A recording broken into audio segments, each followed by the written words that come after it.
Hey guys, how's it going? It is Pierre from SalomonFirearms Training and Overwatch Security. Today I'm here to talk to you guys about an interview that I did. So NBC News reached out to me about this company called Biofire.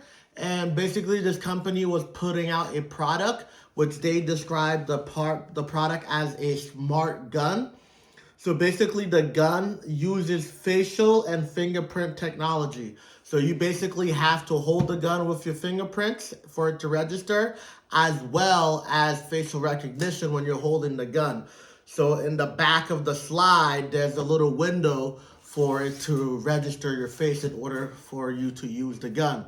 So they reached out to me to ask me about my thoughts. And I checked out the website a little bit, and I looked around at the company's promo and their pitch and what they claim the gun can or cannot do. And so I'm going to be showing the interview and the news segment right after my clip right here. Before you guys comment on anything, I always think about things in several ways. I think about things in a legal manner, if something is legally good or bad, right? Then I think about things in a training perspective. Is this good for training? And then lastly, I also think about what's the target audience. Is this thing targeting new gun owners, intermediate gun owners, experienced professionals, military, law enforcement? So sometimes my opinion on things can be positive or negative depending on the perspective lens. And anything related to the 2A is usually complex. There's nothing straightforward and to the point. So what I want you guys to do is I want you guys to watch the news segment where I was interviewed, and we're going to kind of use that as an introduction. What I'm going to do in a part 2 video is that I'm going to go into detail over the company's website and what they claim the gun can or cannot do. And we're going to talk about the pros and cons. So this is kind of like a preview to the actual video that I'm going to be doing, which is probably going to take me about an hour-long video when I'm discussing in detail all the different pros and cons that come with this gun. So let me know what you guys think. Do you like the idea of, a gun requiring your fingerprints and facial recognition to fire? We've seen a lot of this type of stuff in the movies where, like Judge Dredd is one of them. And, all types of movies have that type of, link to your bio. And I think John Wick had something like that recently too in one of their movies.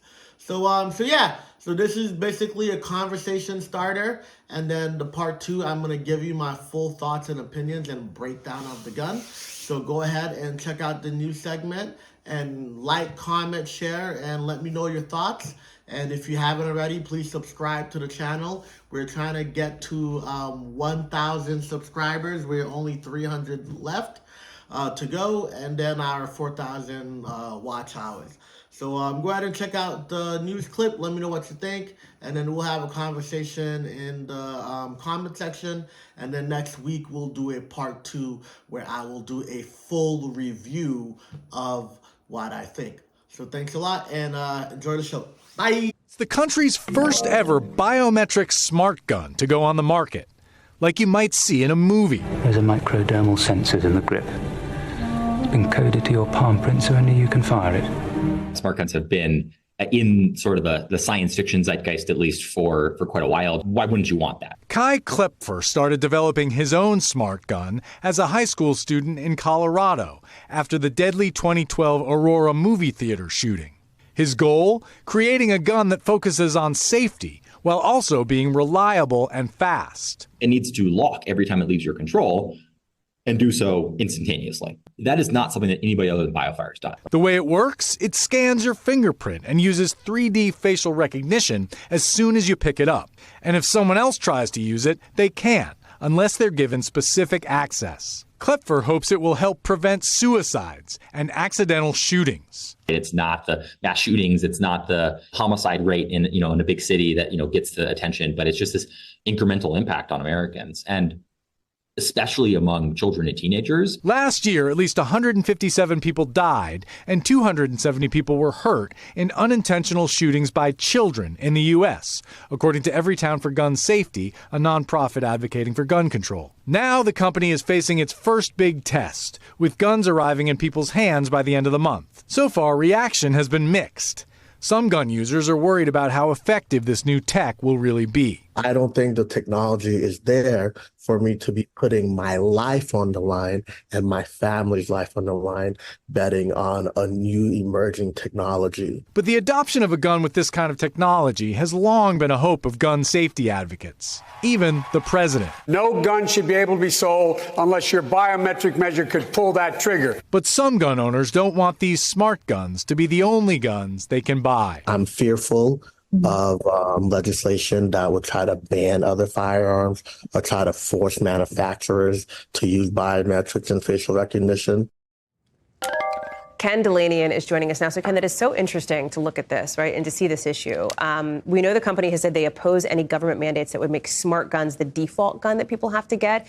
That has been a concern for gun owners and the reason why the last smart gun really didn't get any traction in this country. It was a disaster, actually. New Jersey mandated the sale of smart guns, and the gun industry and gun owners revolted, and it caused a total backlash. And New Jersey still mandates that all smart guns must be sold in every gun store. And the CEO of Biofire said, I'm not even going to apply for that in New Jersey. Wow. I don't want to be mandated because all that's going to do is alienate gun owners and gun stores. It's a backlash issue. Is that part of it? Okay. But the issue is, is this going to become ubiquitous if it's not mandated? Because people are always going to be concerned that at the moment they need the gun, will it work? That's the issue. Yeah. Ken Delanian, thank you for that closer look at a really important issue. Appreciate it.